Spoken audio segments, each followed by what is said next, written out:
Selamat bertemu kembali dengan saya di channel YouTube saya yang membahas soal-soal matematika dan fisika tingkat SMP dan SMA. Baik, kali ini saya akan melanjutkan video yang sebelumnya, yaitu membahas nomor yang selanjutnya ya, tentang soal-soal pemantapan untuk menghadapi ujian USBN dan UNBK Matematika SMP tahun 2020.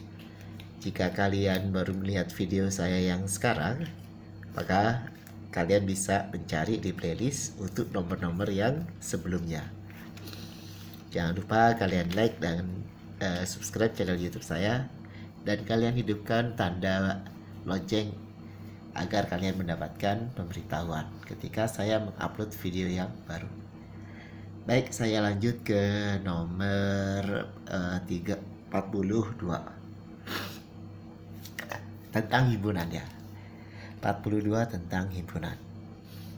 Jika S, himpunan S T A D I dan himpunan T A U D I T, maka hubungan antara kedua himpunan itu yang menunjukkan diagram yang ditunjukkan dengan diagram Venn adalah, kita lihat, S itu kan T A D I, T di sini ada.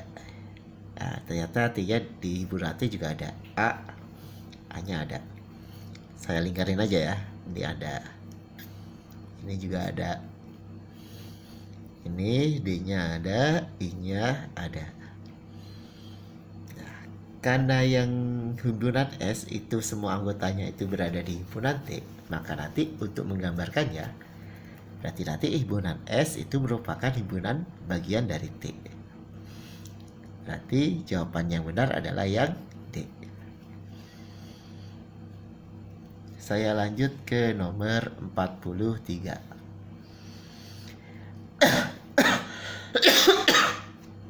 Maaf ya.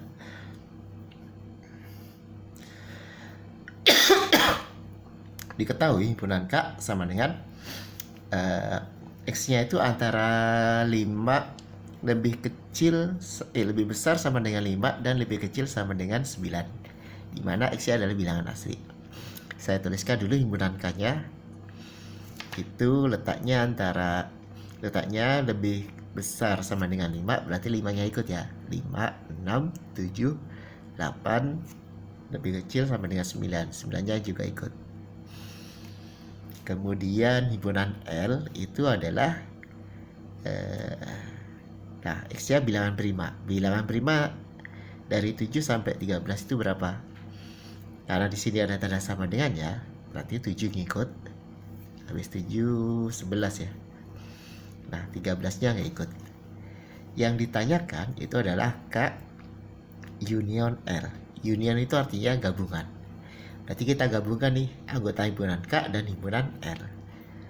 Kita gabungkan 5, 6, 7, 8, 9, 11. Berarti jawabannya adalah 5, 6, 7, 8, 9. Nah, 10-nya nggak ada ya.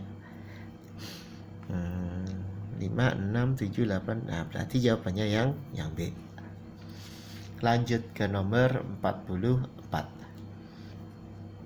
Diketahui himpunan S, himpunan bilangan asli tidak lebih dari 8. Saya tuliskan dulu ya, himpunan S-nya bilangan asli tidak lebih dari 8. Bilangan asli dimulai dari 1, 2, 3, 4, 5, 6, 7. Tidak boleh lebih dari 8. Berarti 8-nya ngikut ya, karena tidak boleh lebih dari 8. Kalau 8 boleh ya. Yang tidak boleh itu adalah yang lebih dari. Tidak lebih dari ya. A-nya 2, 3, 5, 7. Sedangkan B-nya itu bilangan ganjil dari 1 sampai kurang dari 9. Saya tuliskan B-nya bilangan ganjil dari 1. 1 yang ikut berarti 3, 5, 7. 9-nya gak ikut. Yang ditanyakan banyaknya himpunan bagian dari A irisan B komplement. Nah, kita cari dulu nih A irisan B. A irisan B itu berarti kita cari anggota yang sama dari anggota A dan anggota B. Yang sama Ini ada 3, ini ada 5, ini ada 7. Berarti ada 3, 5, 7. Nah, karena yang diminta itu adalah A irisan B komplement, artinya yang bukan anggota A irisan B, yang bukan ini. Jadi anggotanya yang bukan ini. Nah, dilihatnya dari mana? Dari himpunan semesta.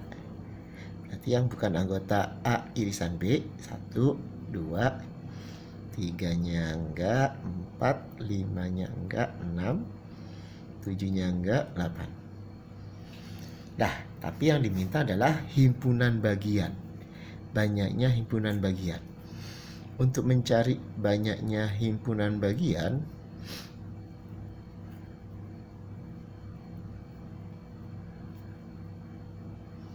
nah kita pakai persamaan 2 pangkat N, dimana nanti N-nya itu adalah banyaknya anggota dari himpunan.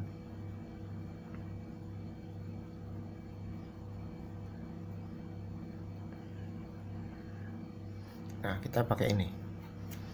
Nah, kita lihat banyaknya anggota himpunan berapa? 1, 2, 3, 4, 5. Berarti nanti 2 pangkat 5. 2 pangkat 5 berapa? 32. Jadi jawabannya yang D. Lanjut ke nomor 45. Suatu fungsi f dinyatakan dengan 1, 2, 2,5, 3,8, 4,1. Rumus fungsi tersebut adalah, kita tinggal masukkan satu-satu ya. Kita cek satu-satu aja nih. Yang A ya, yang A. Ini berarti yang depan itu nilai X ya, yang belakang adalah hasilnya. Kita cek nih, kalau X-nya 1. Berarti 2 kali 1 dikurang 1. 2 dikali 2 kali 1 kan 2, dikurang 1, 1. Hasilnya 2. Betul ya? Nah, kita cek sekarang yang kalau X-nya 2. Berarti 2 dikali,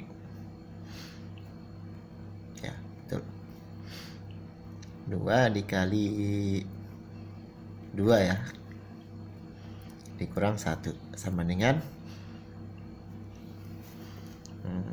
yang ini 2 kali 2 4, kurang 1 3, sama dengan 6. Nah, di sini 5 nih, salah. Berarti yang ini salah ya. Yang A salah. Kemudian yang B, nah, kita lihat nih, ini sebenarnya pada dasarnya ini sama dengan yang A nih. Kenapa? Ini 4x min 2. Kalau saya masukkan ya yang A, kita rubah bentuknya 2 kali 2x 4x. 2 kali negatif 1 min 2. Sama kan bentuknya? Itu otomatis yang B juga salah. Sekarang kita cek yang C. Yang C. Kita cek kalau F1. X-nya 1. Berarti 3 kali 1 dikurang 1. 3 dikurang 1 sama dengan 2. Betul ya? F2 sekarang. 3 kali 2 dikurang 1. 3 kali 2, 6. Kurang 1. Ini 6 dikurang 1 ya. Hasilnya 5. Betul. Kita pastiin. Kalau saya sih dua kali kecek betul, berarti dipastikan jawabannya adalah itu. Kita pastikan aja nih. Kita cek yang ketiga. Kalau isinya X-nya 3 ya. Berarti 3 dikali 3 dikurang 1. 9 dikurang 1, 8. Nah, betul. Ya. Berarti jawabannya adalah yang C. Lanjut ke nomor 46. Suatu fungsi Gx sama dengan Px plus Q. Nilai G 4 sama dengan 11. Nilai G 2 sama dengan 5. Nilai dari G negatif 3 adalah, nah ini saya kasih cara cepatnya ya.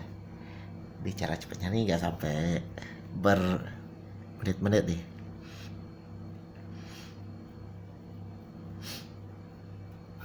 Shortcut atau cara cepatnya ya, gini. Ini kan X-nya 4. Kita tuliskan nih X-nya di atas. Hasilnya berapa? 11. Kemudian yang ini berarti 2 ya. Ininya 5. Nah, yang ditanyakan adalah negatif 3. Ininya berapa? Caranya gini. 4 ke 2 itu kan berarti berkurang 2. 2 ke negatif 3 berkurang 5. Ini berkurang 6. Nah, ini berkurang berapa nih?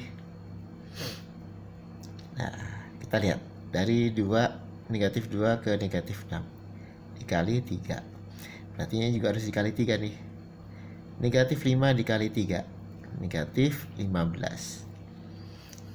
Kita tinggal kurangin aja. 5 dikurang 15 sama dengan berapa? Negatif 10. Jawabannya yang A. Kalau kalian mau masukkan dengan cara biasa ya, kalian buktikan dengan cara biasa ya. Nanti di rumah hasilnya sama nggak dengan yang saya cari dengan cara cepat. Sekarang yang nomor 48. Diketahui P, himpunan P ya, itu X-nya ya, bilangan ganjil lebih besar sama dengan 1 lebih kecil sama dengan 7. Berarti bilangan ganjil yang sama dengan 1 lebih kecil sama dengan 7. Berarti 1, 3, 5, 7. Karena boleh ngikut ya, ada tanda sama dengan Q-nya itu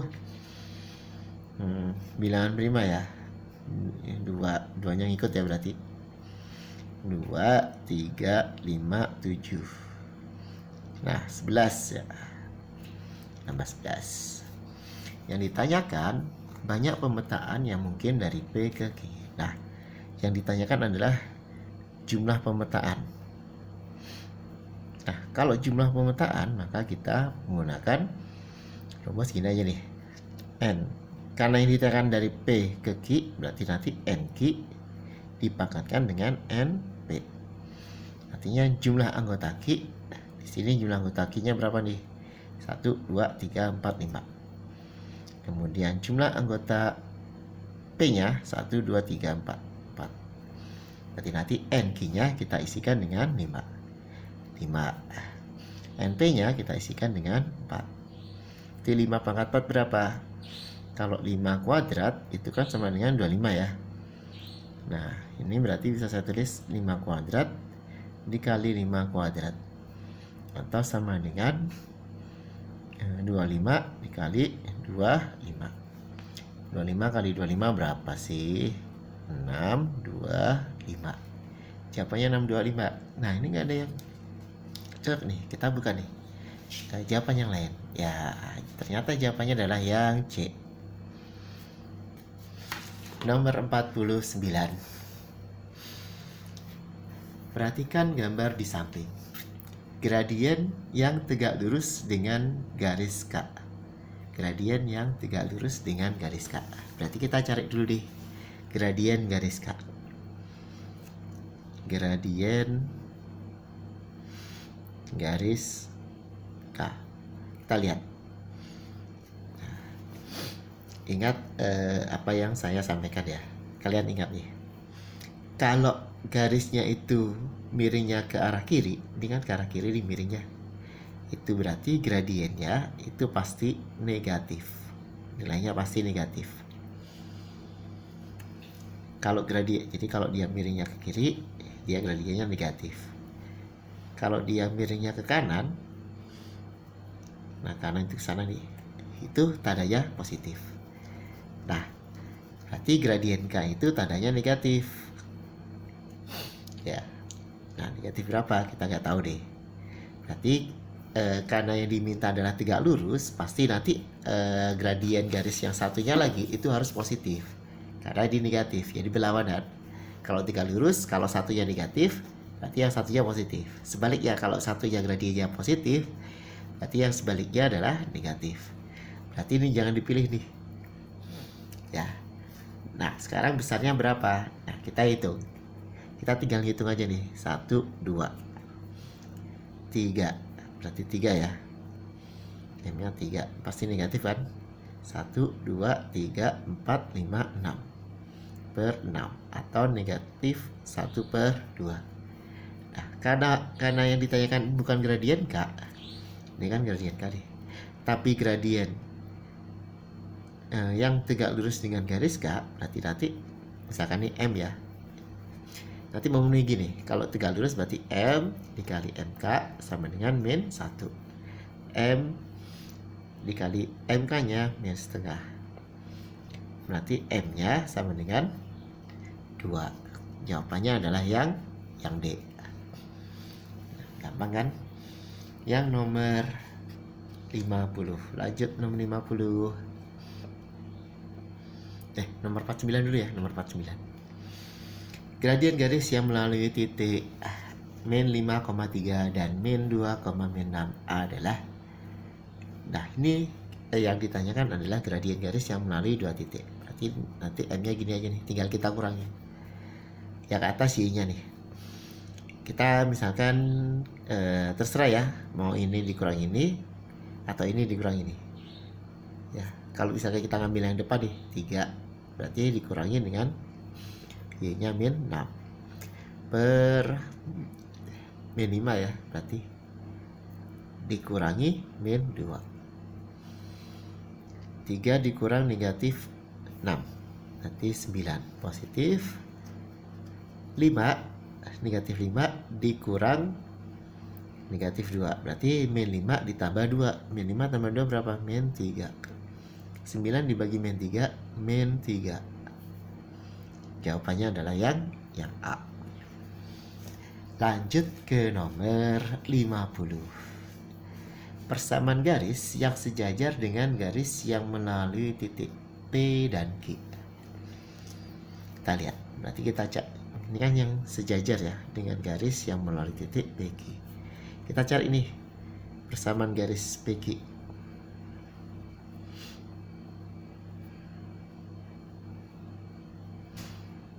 Nanti persamaannya gini. Kita lihat nih titik potongnya. Ini min 2, ini min 1. Yang di titik potong dengan sumbu X ya, kita jadikan koefisien untuk Y, variabel Y, berarti min 2Y. Sedangkan ke arah sumbu Y yaitu min 1, kita jadikan koefisien untuk X. Min 1-nya nggak usah ditulis ya, satunya jadi min X min 2Y. Nah, seperti ini. Yang ditanyakan yang sejajar ya, yang sejajar ya, sebentar, ini agak membingungkan soalnya ya. Yang nomor 50 atau gini aja nih, kita cari gradiennya. Soalnya di sini 5 ya, 5 dengan 2 ya, pas aja. Ini ternyata gak pas ya, gak pas di 1. Nanti gini ke Y 1, 2.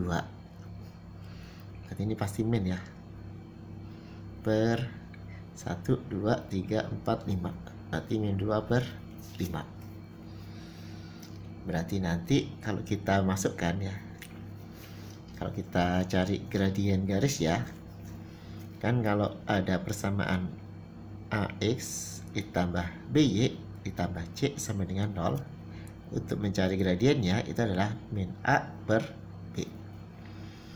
Nah, karena di sini adalah min 2 per 5 ya, nanti 2-nya itu di X ya, nanti ini adalah A-nya.